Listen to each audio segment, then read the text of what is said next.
Hi, I'm Dr. Parvati Raghavan. My channel is for all students of dentistry. This topic covers the etiology, clinical features, and treatment of lichen planus, which could be put under the topic of disease of the skin or red and white lesions of the oral mucosa and even come under pre-malignant lesion of the oral cavity.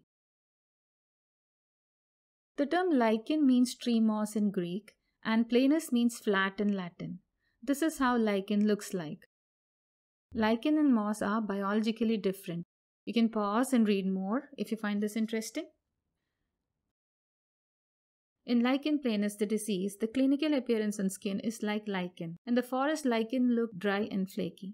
Lichen planus is not an actual lichen, it is named because of similar appearance. Lichen planus is a chronic disease, that is, it lasts for months or years. It has an insidious or gradual onset.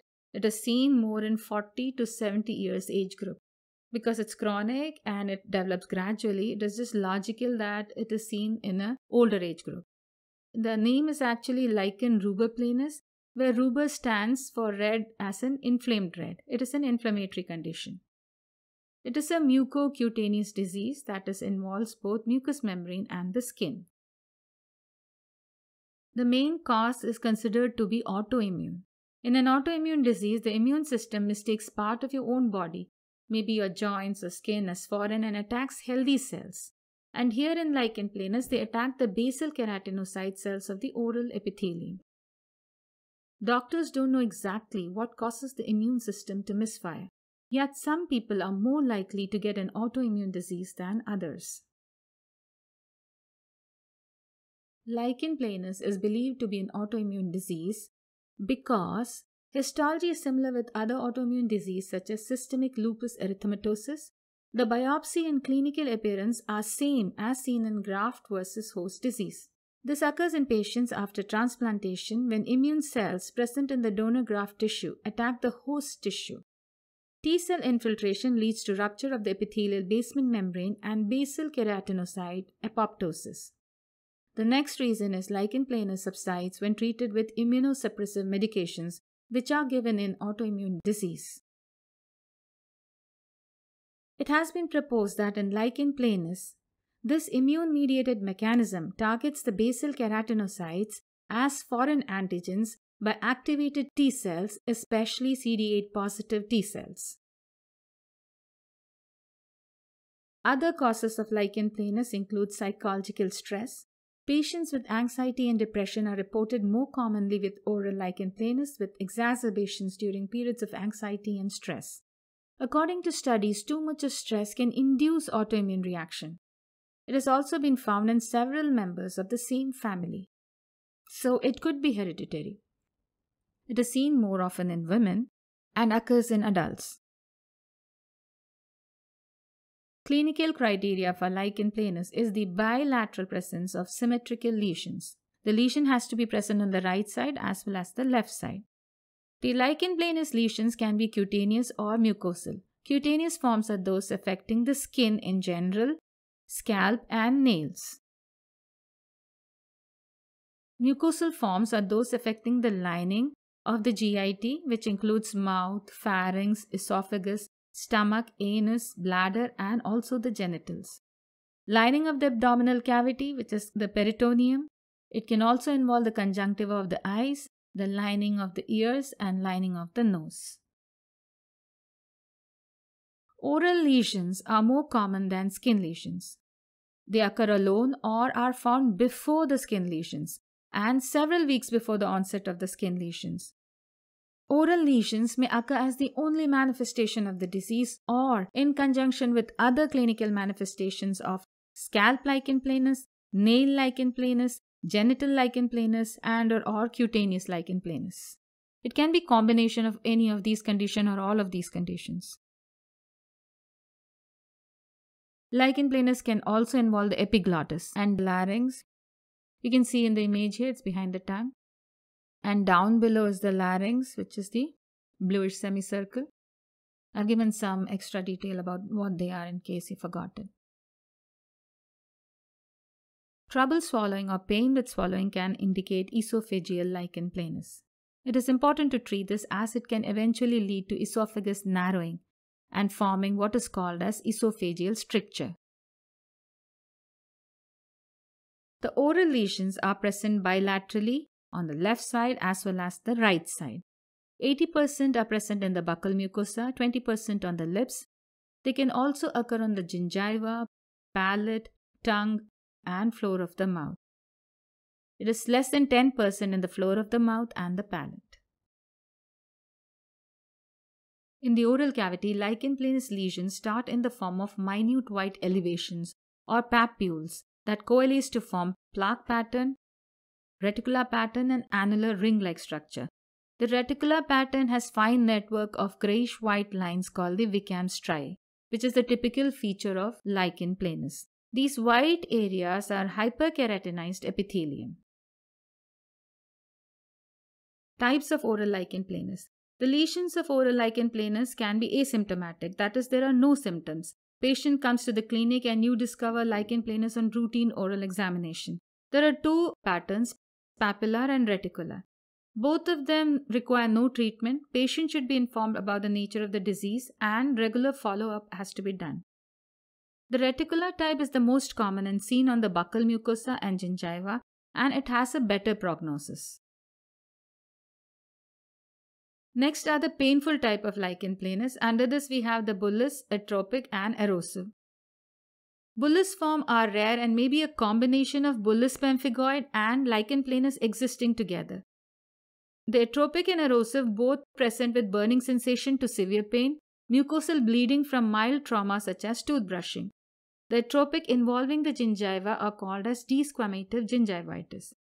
The erosive type of lichen planus comes under the category of precancerous lesion. These are more likely to become cancerous.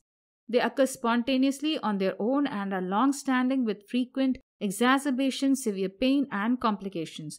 There's a separate video about precancerous lesions and conditions of the oral cavity in my playlist.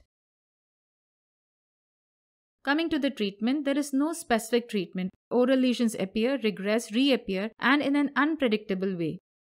Symptomatic treatment of local pain can be done by topical application of benzocaine or xylocaine ointment. Antihistamine rinses can be tried out. Control of stress and anxiety can be done by prescribing patient 2 to 5 mg diazepam orally for 2 to 3 weeks. Many a times, lichen planus just regresses completely after patient becomes emotionally stable. Topical corticosteroids on the erosive areas 3 to 4 times a day promote healing, and this can be in the form of gel, cream, lotion, aerosol sprays, but they do not remove the plaque-like or reticular pattern of the lichen planus. For a quicker relief, intralesional injection of corticosteroids mixed with 50% lignocaine for relief of pain are useful in healing non-responsive and extensively eroded lesions. 2 to 3 injections, well spaced, should encircle the entire lesion. Following this, healing at the ulcerated site occurs in 5 to 7 days. This injection can be given 3 times a week for about 6 weeks. Systemic corticosteroids are not used since it has more risk than benefits. Prolonged use of corticosteroids, especially under dentures where it will not be washed out easily by saliva, may lead to candida overgrowth or clinical thrush, and this will require topical or systemic antifungal treatment. The ulcers or the erosive lesions, if infected, may require penicillin. Another way of treating lichen planus is by use of topical retinoid, that is vitamin A cream or gel. They eliminate all type, that is plaque-like, reticular, and also the erosive type of lesions. Since retinoids are keratolytic, the hyperkeratotic areas are replaced by erythematous patch or even normal mucosa. Note that many lesions recur when medication is discontinued. When retinoids are given systemically, they are equally effective on healing the lesions, but topical are preferred since systemic are associated with side effects like liver dysfunction, cheilitis, that is inflammation of the lips, teratogenicity, that is they halt pregnancy or produce a congenital malformation.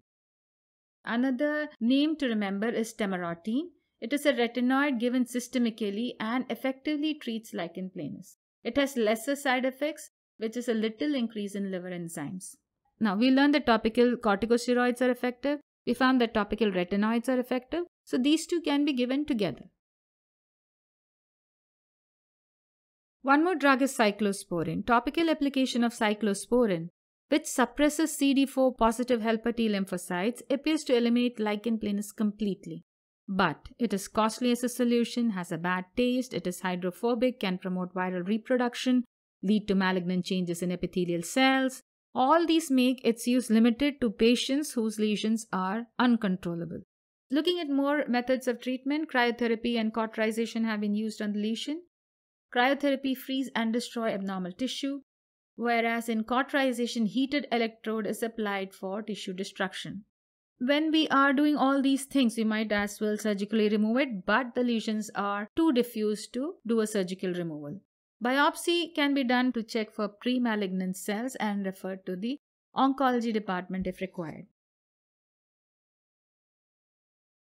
A quick summary of all the treatment plan: topical application of benzocaine or xylocaine ointment, antihistamine rinses, topical corticosteroids, topical retinoid, that is vitamin A, topical corticosteroids along with topical retinoids, diazepam, intralesional injection of corticosteroids with 50% lignocaine, cryotherapy and cauterization on the lesion, tamarotin and cyclosporin. About 15% of oral lichen planus patients have concurrent skin lesions. Lichen planus of the skin can be asymptomatic or mildly to severely pruritic. Pruritic means itching. Itching may be difficult to tolerate by the patient. Lesions can occur anywhere on the skin surface. The most important point is that they are found in a bilaterally symmetrical pattern. If you see them on the right side, they are going to be on the left side also. The face is not involved in most cases. So you can see them in the flexor surface of the wrist and forearm, on the trunk, in the inner aspect of the thighs and knees, in the anterior lower legs or the sacral area. Let us now look at the 6 P of skin lesions. 1 planar, 2 polygonal, 3 purple, 4 pruritic, 5 papules, and 6 plaques. A papule is a circumscribed, elevated solid lesion, a small pimple that is 0.5 to 1 mm in diameter, often forming a part of a rash. A plaque is also a circumscribed, elevated solid lesion, but it is more than 10 mm in diameter and it is usually broader than it is thicker. Mnemonic to remember the 6P is: pruritic purple poly sat on a plane with papules and plaques. This is a papule of lichen planus. Many of them may coalesce together and form larger plaques. The surface of the plaques are covered by fine greyish-white lines called the Wickham striae. This is how you see them on the skin.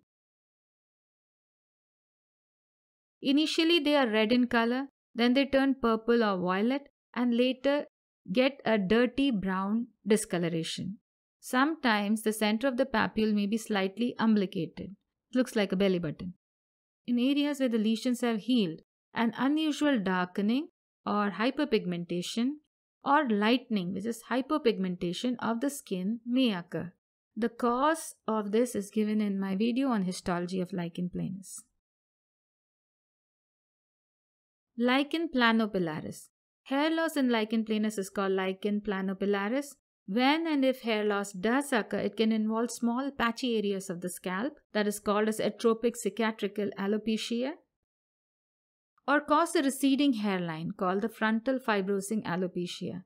It results in destruction of the hair follicles, so treatment is important to prevent scarring and also permanent hair loss. Lichen planus on nails. Lichen planus on nails is seen in the form of vertical ridges or cracks and thinning of the nail. This leads to scarring of the nail. Some cases of cutaneous lichen planus will resolve with time, while oral, esophageal, genital, and nail lichen planus are more persistent and may increase in severity over a period of time. It is important for us to know about the cutaneous lesions because if you are able to identify skin lesion, it will be easy to correlate with the oral mucosal findings and reach a diagnosis. Lichenoid reaction. Some medications can induce hyperimmune reaction leading to lichen planus-like lesions. For example, antihypertensives, hypoglycemic drugs, diuretics, non-steroidal anti-inflammatory drugs, anti-malarial drugs, etc. Lichenoid reaction can also be caused by dental materials, which includes metal like chromium, cobalt, nickel, palladium, copper, and gold. Dental amalgam can cause lichenoid reactions. Epoxy resins used in composites, pit and fissure sealants, orthodontic bonding resins can also cause lichenoid reactions. The lesion formed by both lichenoid reactions and lichen planus have similar clinical features as well as histopathology. They are differentiated on the basis of association of lichenoid reaction with administration of a drug or a systemic disease. It was found that lichenoid reaction came to an end when the drug was either discontinued by the patient or when the drug was stopped after the disease was cured. Patch testing of local restorative dental materials can be done to rule them out as a cause of lichenoid reaction. The simplest, best, and the difficult part of the treatment is removal of the causative agent. In the end of this topic, we have the Greenspan syndrome. It consists of oral lichen planus, vascular hypertension, that is high blood pressure, and 3. Diabetes mellitus. It is possible that the drugs taken for treatment of hypertension and diabetes mellitus are the cause of oral lichen planus. It is important to look out for Greenspan syndrome because it has a potential for developing into squamous cell carcinoma. Thank you for watching. Do leave a comment as to how you understood this topic. Give this video a thumbs up, share, and if you enjoyed this video and want to hear from me again, be sure to hit that subscribe button. You can also click on any of these links given here to watch a video of your choice.